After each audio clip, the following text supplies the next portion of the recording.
Hello guys, welcome to all of you on my YouTube channel LM Sir English Classes। Students मैं आज इस active से passive voice के series में तीसरा वीडियो बनाने जा रहा हूँ। ये मेरा तीसरा वीडियो होगा। इससे पहले 2 वीडियोस इस टॉपिक पर बनाए जा चुके हैं। आज हम इस एक्टिव से पैसिव के वीडियो में डिस्कस करेंगे कि जो इंट्रोगेटिव सेंटेंसेस हैं और इन्फिनेटिव पर बेस्ड जो सेंटेंस है, इन्फिनेटिव को जो है पर बेस्ड सेंटेंस को पैसिव वॉइस में कैसे चेंज करेंगे, या कुछ ऐसे मतलब इंट्रोगेटिव सेंटेंस जिनमें अक्सर कन्फ्यूजन होता है, हेल्पिंग वर्ब नहीं होती है, जैसे कि वाट है, व्हेन है, हुम है। तो इस तरह के सेंटेंसेस को हम पैसिव वॉइस में कैसे चेंज करेंगे। जिन लोगों ने इससे पहले वाले वीडियोस नहीं देखे हैं वो उस वीडियोस को देख लेंगे ताकि ये टॉपिक उनका अच्छे से क्लियर हो जाए।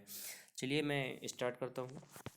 देखिए, यस या नो क्वेश्चन का पैसिव वॉइस बनाने के लिए, जिनको हम यस या नो जो है क्वेश्चन या इंट्रोगेटिव वर्ड से जो स्टार्ट होते हैं, ठीक, उनको पैसिव वॉइस में चेंज करने के लिए मैं बताना चाहूँगा कि जो किसी भी हेल्पिंग वर्ब से स्टार्ट होने वाले सेंटेंसेस होते हैं उनका पैसिव वॉइस जब भी हम बनाते हैं तो कोई भी, इससे पहले भी डिस्कस हो चुका था कि कोई भी एक्टिव वॉइस का सेंटेंस अगर वो इंट्रोगेटिव में है तो उसका पैसिव वॉइस भी इंट्रोगेटिव में ही होगा। अगर वो सेंटेंस असर्टिव में है, अफर्मेटिव में है तो पैसिव वॉइस भी अफर्मेटिव में होगा, और नेगेटिव में अगर है तो सेंटेंस भी, पैसिव वॉइस का सेंटेंस भी नेगेटिव में ही होगा।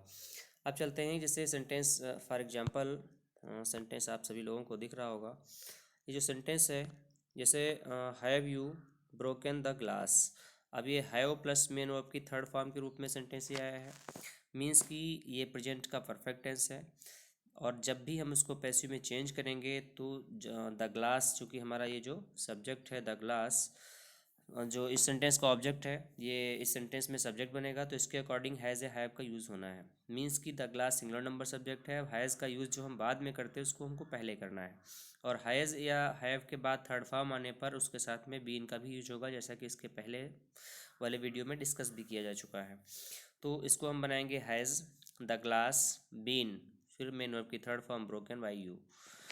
और कुछ ऐसे भी सेंटेंस हैं जो इंट्रोगेटिव वर्ड से स्टार्ट होने वाले सेंटेंस होते हैं। इंट्रोगेटिव वर्ड से जो भी सेंटेंस स्टार्ट होने वाले हैं उनका पैसिव वॉइस जब भी चेंज किया जाएगा, उनको जब भी पैसिव वॉइस में बनाया जाएगा तो उस इंट्रोगेटिव वर्ड को हटाया नहीं जाएगा। मीन्स कि वो इंट्रोगेटिव वर्ड हम उसी तरह से रखेंगे। बाकी जो टेंस की वर्ब है, हेल्पिंग वर्ब है, तो उसको जिस भी ऑब्जेक्ट को हम सब्जेक्ट बनाएंगे उसके अकॉर्डिंग ही इसका यूज़, मतलब क्वेश्चन वर्ड के बाद में उसका किया जाएगा। आफ्टर दैट फिर एक्टिव वॉइस के ऑब्जेक्ट को सब्जेक्ट बनाया जाएगा। चलिए अभी आगे देखते हैं। रूल में देखते हैं कि वाई, हाउ, व्हेन, वेयर, ठीक, व्हाट, ये जो एट्सेट्रा के साथ में, मतलब ये जो है एक्टिव से पैसिव वॉइस कैसे बनेगा इसको जो है हम लोग डिस्कस करेंगे। एक्टिव वॉइस में सेंटेंस देखते हैं, जैसे who wrote the Ramayana, Ramayana किसने लिखा। इसको जब पैसिव वॉइस में चेंज किया जाएगा तो इससे पहले वाले वीडियो में मैंने बताया भी था कि ये जो हु है, हु एक क्वेश्चन वर्ड का भी काम करता है, साथ साथ में प्रेजेंट इंडेफिनिट टेंस और पास्ट इंडेफिनिट टेंस के इंट्रोगेटिव सेंटेंस में ये विदाउट हेल्पिंग वर्ब आपको लिखा हुआ मिलेगा। तो इसको जब भी पैसिव वॉइस में हम चेंज करेंगे तो बाई होम में चेंज करेंगे। रोड मैन वर्ब की फर्स्ट फॉर्म है, ठीक है, सॉरी, रोड मैन वर्ब की सेकंड फॉर्म है। तो इसको जब आप चेंज करेंगे तो वाज या वर हेल्पिंग वर्ब लगेगा, तो आप चेंज करेंगे बाई होम, मतलब हु का जो ऑब्जेक्टिव केस होगा वो बाई होम होगा। और आफ्टर दैट द रामायणा को जब आप सब ऑब्जेक्ट को सब्जेक्ट बनाएंगे पैसिव वॉइस का, तो उसके अकॉर्डिंग वाज का यूज किया जाएगा क्योंकि ये सिंगुलर नंबर नाउन है। तो by whom was the Ramayana written. अब रिटर्न के बाद बाई लगाने की नीड कोई नहीं है। दूसरा तरीका कई बार ये होता है कि बाई का use in the last of the sentence में भी आप कर सकते हैं। इन the last of the sentence में अगर आप करेंगे तो उसकी शुरुआत हु से ही करनी होगी। बाकी सेंटेंस, जैसे अब बाई होम आप यहाँ पर लगाए हैं तो बाई होम का यूज यहाँ पर जैसे हुआ है, 1 मिनट, तो बाई होम के स्थान पर आप हु लिख दीजिए, बाकी सेंटेंस का स्ट्रक्चर वही रहेगा और लास्ट में बाई का यूज कर सकते हैं। तो ये सेंटेंस जो है आप इस तरह से भी पैसिव वॉइस में फ्रेम कर सकते हैं। अगला है whom हैव यू इनवाइटेड। अब यहाँ पर देखिए whom हैव यू इनवाइटेड दिया हुआ है, तो whom का जो पैसिव वॉइस बनेगा तो who से बनेगा, ठीक। अब who को जब पैसिव बनाएंगे तो मतलब who को जब सेंटेंस में सब्जेक्ट बनाएंगे जो कि whom हमारा एक्टिव वॉइस में सब्जेक्टिव केस में जो है यहाँ पर लिखा हुआ है एज ए इंट्रोगेटिव वर्ड। तो जब आप इसको पैसिव में बनाएंगे तो पैसिव वॉइस इसका हो जाएगा हु। ठीक, who has been invited by you, आपके द्वारा कौन इनवाइट किया गया है। तो यहाँ पर जो यू है, ठीक, यू जो आया है तो ये सब्जेक्ट के स्थान पर है, तो आप जब इसको ले जाएंगे पैसिव वॉइस में बनाएंगे तो ये बाई करके ऑब्जेक्ट बन जाएगा। क्योंकि यहाँ पर जो सब्जेक्ट था तो हु ही सब्जेक्ट का काम कर रहा था, ये जो वर्ड है हु ये सब्जेक्ट का काम कर रहा था। तो एक्टिव वॉइस में, एक्टिव से पैसिव वॉइस में जब आप इसको बनाएंगे तो इसका जो मतलब पैसिव फॉर्म होगा तो हुम का हु हो जाएगा, who has been invited by you. तो इस तरह से आप इसको पैसिव फॉर्म में चेंज करेंगे। आगे देखते हैं। देखिए ये रूल बहुत ही इम्पोर्टेंट है। इम्परेटिव सेंटेंस में कई बार ऐसा होता है कि चीज़ें फिर जो है रिकॉल नहीं हो पाती हैं या फिर वहाँ से बहुत ज़्यादा गलतियाँ हो जाती हैं, तो इनको आप लोगों को ध्यान देने की ज़रूरत है। अब देखिए ऑब्जेक्ट के साथ में, अब बिना ऑब्जेक्ट के साथ में और मोरल सजेशन जहाँ से एक्सप्रेस होता है तो उनको हम कैसे पैसिव वॉइस में चेंज करेंगे। फॉर एग्जांपल सेंटेंस दिख रहा होगा, shut the door, active voice का सेंटेंस है। तो ऐसे सेंटेंस जिसमें ऑब्जेक्ट होता है और उसको पैसिव वॉइस में अगर बनाना है, सब्जेक्ट नहीं है, तो उसको लेट से बना सकते हैं, बनाएंगे passive voice. Let the door, the door आप इस एक्टिव वॉइस का ऑब्जेक्ट था जो कि ये पैसिव वॉइस में सब्जेक्ट के रूप में लिखा जाएगा, लेट के बाद में ऑब्जेक्ट लिखा जाएगा, जिससे कि ये जो है यहाँ पर फार्मूला इसका लिखा भी है। Let plus object plus be plus verb की थर्ड फॉर्म में आपको चेंज कर देना है। विदाउट ऑब्जेक्ट में जैसे आएगा गो अवे। अब इसमें ऑब्जेक्ट भी नहीं है और सब्जेक्ट भी नहीं है, इसका मतलब है कि इसको पैसिव वॉइस में जब आप चेंज करेंगे तो you are order to, you are requested to, you are forbidden to, you are asked to, ठीक है, यू आर एडवाइज टू, जैसे अकॉर्डिंग टू सेंस इसका यूज़ किया जाएगा। और इसके बाद वो आपकी फर्स्ट फॉर्म, ठीक, का ही यूज किया जाएगा, थर्ड फॉर्म का यूज़ नहीं किया जाएगा। और आगे कोई अगर ऑब्जेक्ट दिया हुआ है तो ऑब्जेक्ट लिखेंगे, नहीं दिया हुआ है तो नहीं लिखेंगे। इसको थोड़ा सा ध्यान देने की ज़रूरत है। जैसे कि ये सेंटेंस जो है आप लोगों को दिख रहा होगा, गो अवे। गो अवे वाले सेंटेंस में ना तो सब्जेक्ट है और ना ही ऑब्जेक्ट है। अगर ऑब्जेक्ट होता तब तो लेट से बनाया जा सकता है, जिसमें ऑब्जेक्ट भी नहीं है तो हम लेट के बाद ऑब्जेक्ट को ही रखते हैं, इसलिए इसको पैसिव फॉर्म में हम नहीं चेंज कर सकते। मतलब लेट के प्रयोग से पैसिव फॉर्म में हम नहीं चेंज कर सकते। इसका बस एक ही तरीका है, according to sense. Go away अगर कोई कह रहा है तो इट मीन से ऑर्डर दे रहा है, तो यू आर ऑर्डर्ड टू, ठीक है, you are ordered to go away. इसके बाद में वो आपको उसी तरह से वो आपकी फर्स्ट ही फॉर्म लिखी जाएगी।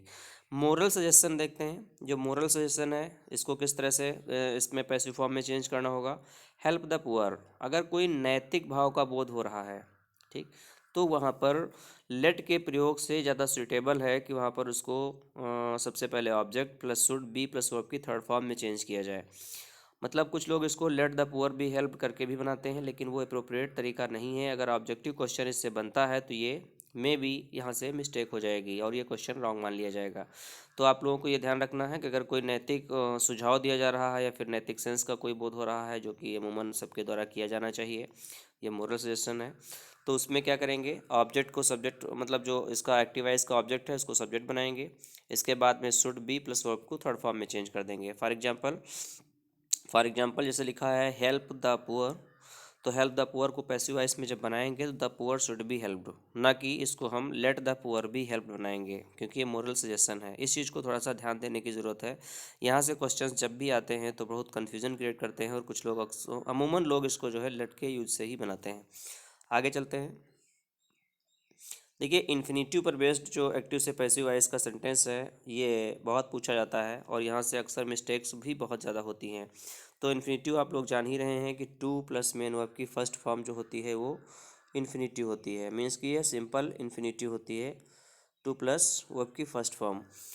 अब टू प्लस वर्ब की फर्स्ट फॉर्म, इसका जो पैसिव फॉर्म हो जाएगा तो ये टू बी प्लस वर्ब की थर्ड फॉर्म हो जाएगा, टू बी प्लस वर्ब की थर्ड फॉर्म। तो जब भी ऐसे कोई सेंटेंस जो है इस स्ट्रक्चर पर बेस्ड मिलते हैं तो इसको पैसिव फॉर्म में किस तरह से चेंज किया जाएगा, इसको थोड़ा सा ध्यान देने की ज़रूरत है।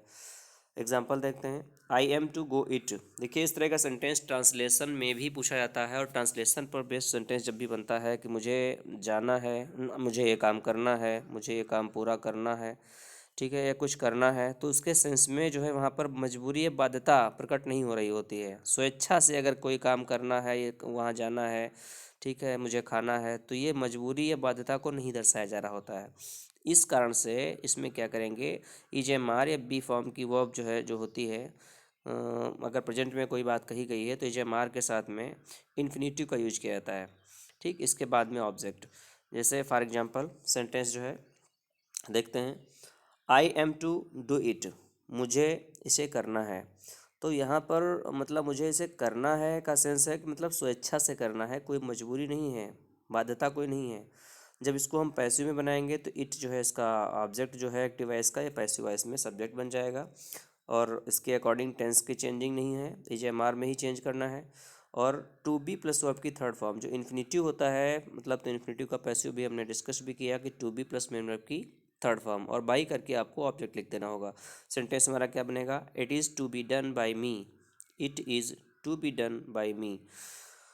आगे चलते हैं, देखिए एक्टिव वॉइस में दूसरा अगला एग्जांपल है, you are to write it in ink. ठीक, आपको इसे इंक से या स्याही से लिखना है।